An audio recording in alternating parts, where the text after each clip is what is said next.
It is the review of Saripoda Shanivaram. Just 2 hours 50 minutes run టైమ్తో ఇప్పుడు థియేటర్స్లో తెలుగులో release అయింది. ఈ మూవీ గ్లిమ్స్ చూసినప్పుడు సరిపోదా శనివారం అంటే సూపర్ హీరో సినిమా అనుకున్నాను, కానీ సూపర్ హీరో సినిమా కాదు. ఆ మాత్రం ఎక్స్పెక్ట్ చేసుకుని వెళ్ళకండి థియేటర్స్కి.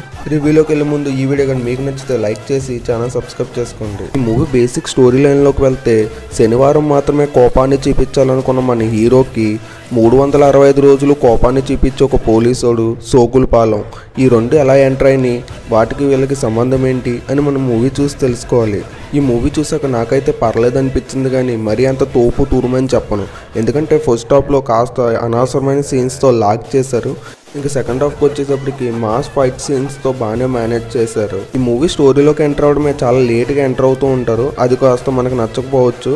లవ్ స్టోరీ కూడా బాగానే ఉంటుంది ఈ మూవీలో సాంగ్స్ అండ్ బీజిఎమ్స్ జస్ట్ యావరేజ్గానే ఉన్నాయి. ఇంకా ఓవరాల్గా ఫస్ట్ హాఫ్ వచ్చేసి యావరేజ్గా ఉంటుంది, ఇంకా సెకండ్ హాఫ్ వచ్చేసి పర్లేదు, జస్ట్ ఓకే అనిపిస్తుంది. నాని గారు అయితే బాగానే ట్రై చేశారని చెప్పుకోవచ్చు. ఇంకా ఎస్జే సూర్య గారు అయితే చాలా బాగా చేశారు ఈ మూవీలో, నాకు బాగా నచ్చింది. సో ఓవరాల్గా మూవీ అయితే పర్లేదు, బాగానే ఉంది. ఈ వీడియో కానీ మీకు నచ్చితే లైక్ చేసి ఛానల్ సబ్స్క్రైబ్ చేసుకోండి.